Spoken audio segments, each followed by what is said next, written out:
Assalamualaikum warahmatullahi wabarakatuh. Alhamdulillahirabbil alamin.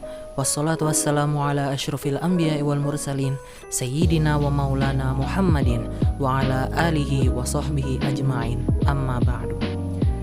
Pada video kali ini saya ingin menunaikan tugas middle test dari Ibu dosen Rizkiatul Hasanah S.Sos M.Sos pada mata kuliah pengantar integrasi ilmu.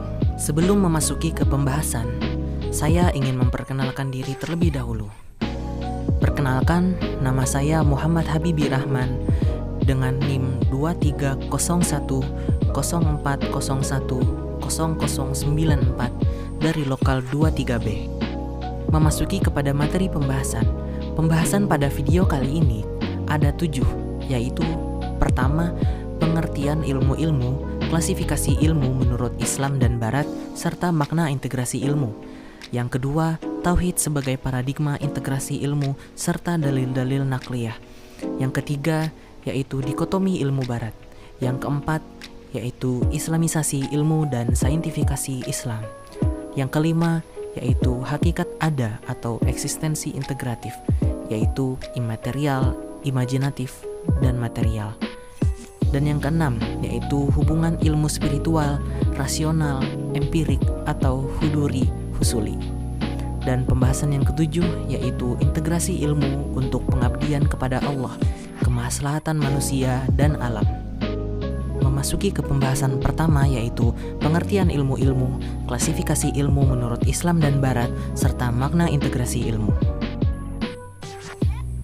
Sebenarnya tentang pengertian ilmu itu sendiri sudah banyak dijabarkan oleh ilmuwan-ilmuwan, dan akan tetapi pada kesempatan kali ini saya hanya mengambil satu penjelasan dari Stephen Jay Gould, yang itu seorang biolog terkenal, dan beliau menyatakan bahwa ilmu itu adalah sebuah usaha untuk merumuskan dan menguji penjelasan alam semesta. Ia menekankan pentingnya teori dan pengujian untuk memahami proses-proses alam.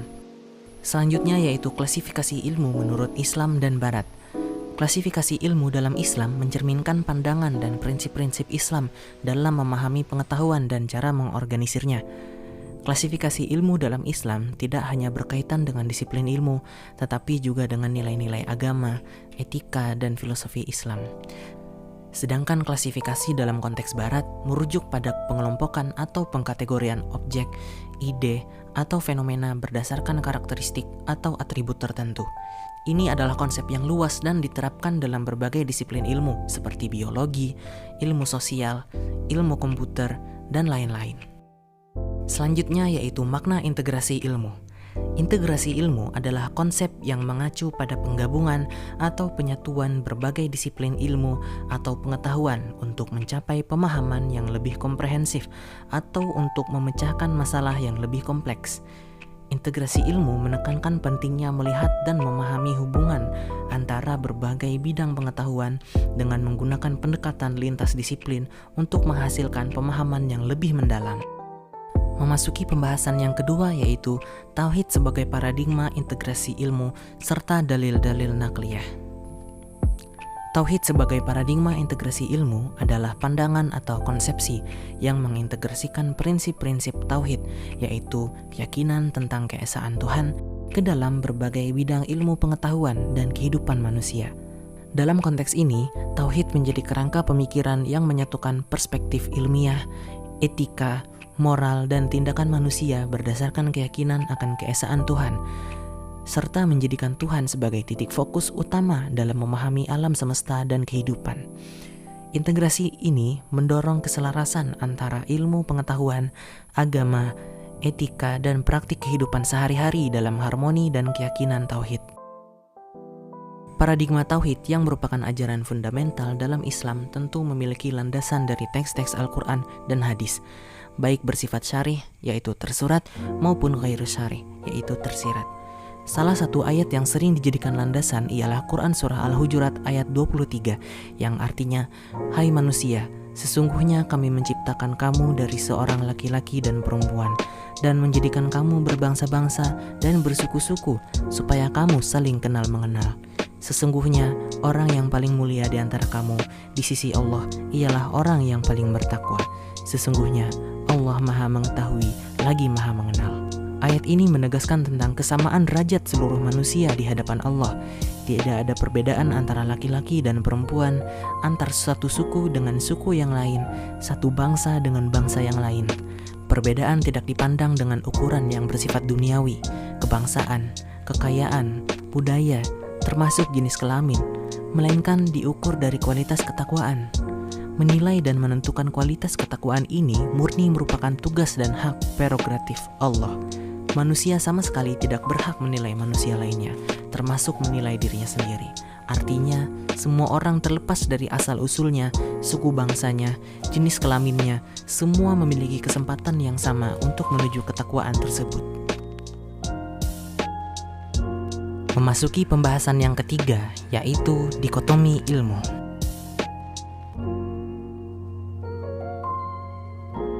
Secara etimologi, istilah dikotomi berasal dari bahasa Inggris, dikotomi, yang berarti membedakan dan mempertentangkan dua hal yang berbeda.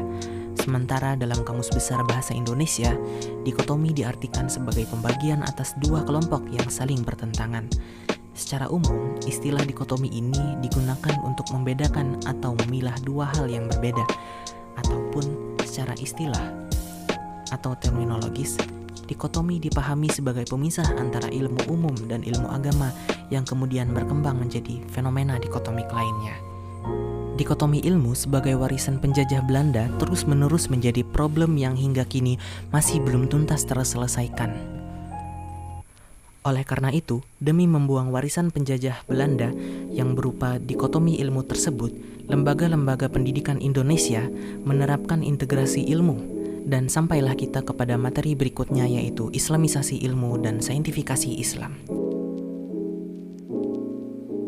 Islamisasi ilmu adalah proses di mana nilai-nilai, prinsip, dan pandangan Islam diintegrasikan ke dalam bidang ilmu pengetahuan. Sementara saintifikasi Islam adalah upaya mencari dasar sains pada suatu pernyataan yang dianggap benar dalam Islam. Penerapan etika dan tanggung jawab dalam islamisasi ilmu dan saintifikasi Islam bertujuan untuk memastikan bahwa penelitian dan pengembangan ilmu pengetahuan dilakukan dengan integritas, keadilan, dan manfaat bagi umat manusia secara keseluruhan. Hal ini juga memperkuat hubungan antara agama dan ilmu pengetahuan serta memperkaya pemahaman kita tentang dunia dan makhluk ciptaan Allah Subhanahu wa Ta'ala. Memasuki ke pembahasan yang kelima, yaitu hakikat ada atau eksistensi integratif, yakni imaterial, imajinatif, dan material. Eksistensi integratif adalah sebuah konsep yang mengacu pada upaya untuk mengintegrasikan berbagai aspek kehidupan individu, seperti aspek sosial, psikologis, spiritual, dan fisik, sehingga mencapai keseimbangan dan harmoni dalam hidup. Konsep ini seringkali digunakan dalam konteks kesehatan mental dan kesejahteraan individu.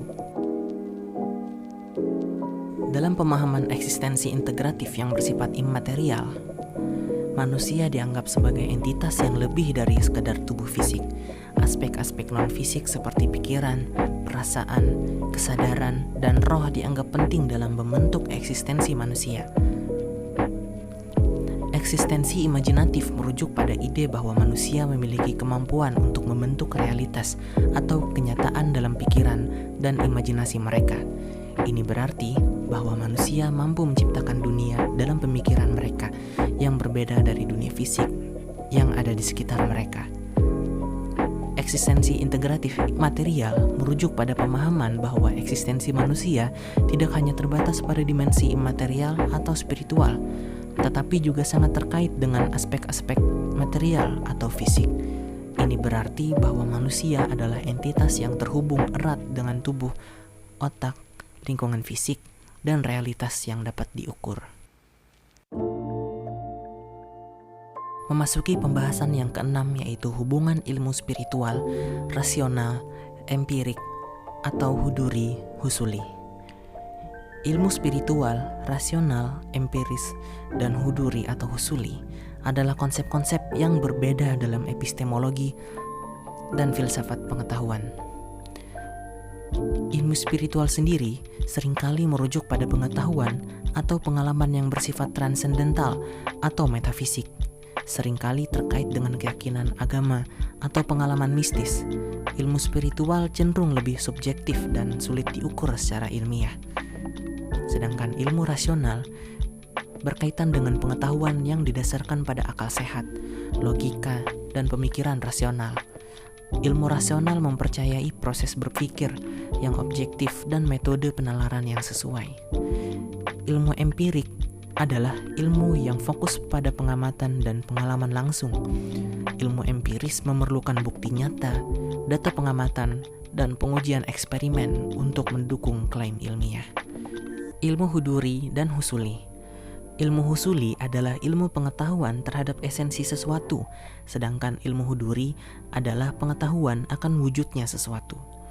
Ilmu husuli melalui kehadiran konsep dalam pikiran dan antara yang mengetahui dan yang diketahui menggunakan perantara. Berbeda dengan ilmu huduri yang tidak memerlukan perantara.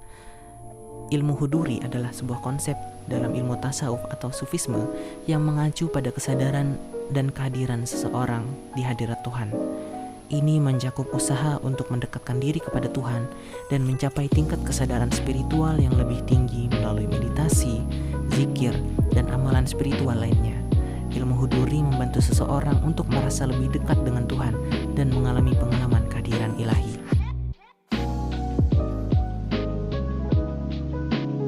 Pendekatan ilmu husuli dalam membuktikan keberadaan Tuhan menggunakan dua burhan, yaitu burhan inni dan burhan limmi. Burhan inni dalam membuktikan keberadaan Tuhan berangkat dari akibat menuju sebab. Dalil yang digunakannya antara lain dalil keteraturan, yaitu nazam, membentuk, wa imkan, dan hudus. Sedangkan burhan limmi dalam membuktikan keberadaan Tuhan berangkat dari sebab akibat. Ilmu huduri adalah hadirnya hakikat sesuatu dalam diri seseorang tanpa perantara indera. Dalam kata lain, ilmu huduri merupakan hakikat ilmu itu sendiri, dan ilmu huduri dalam membuktikan keberadaan Tuhan melalui argumentasi alam. Adapun kriteria yang membedakan di antara keduanya yaitu memiliki perantara dan tanpa perantara. Ilmu yang hadir tersebut terkadang berhubungan langsung dengan objek tanpa perantara. Realitas wujud tersebut hadir pada jiwa kita. Terkadang realitas wujud eksternal tidak diketahui secara langsung, tapi melalui perantara yang menggambarkan realitas eksternal yang secara istilah disebut dengan bentuk atau konsepsi wujud mental, yaitu zihn. Salah satu misdaq, yaitu denotasi ilmu huduri, adalah pengetahuan manusia tentang wujud dirinya sendiri. Pengetahuan ini tidak mungkin diingkari. Bahkan kaum sofis pun meyakini bahwa ukuran dari segala sesuatu adalah manusia. Jadi, tidak mungkin ada orang yang mengingkari pengetahuan dirinya tentang keberadaan dirinya sendiri. Memasuki materi yang terakhir, yaitu yang ketujuh, integrasi ilmu untuk pengabdian kepada Allah, kemaslahatan manusia, dan alam. Ilmu pengetahuan dalam Islam didasari oleh dua hal, yaitu Al-Quran dan hadis. Oleh karena itu, ilmu pengetahuan dalam Islam harus dipelajari dan digunakan untuk menambah kedekatan seorang hamba kepada Tuhan, yakni ma'rifatullah. Allah memberi ilmu kepada manusia melalui dua jalan, yaitu Allah memberikan ilmu kepada manusia melalui firman-Nya, yaitu Al-Quran, dan Allah memberikan ilmu kepada manusia melalui ciptaannya, termasuk manusia dan alam semesta ini. Yang dari jalan ini kemudian berkembang menjadi berbagai macam ilmu pengetahuan dan teknologi. Maka dari itu, ilmu tersebut harus digunakan untuk kemaslahatan manusia dan alam demi memelihara ciptaan Allah. Demikianlah materi yang bisa saya sampaikan dalam video kali ini. Semoga video ini dapat membantu nilai saya menjadi lebih baik. Dan juga terima kasih kepada Ibu Rizkiyatul Hasanah yang telah memberikan kami kesempatan untuk membuat video kali ini. Akhirul kalam, wabillahi taufiq wal hidayah. Assalamualaikum warahmatullahi wabarakatuh.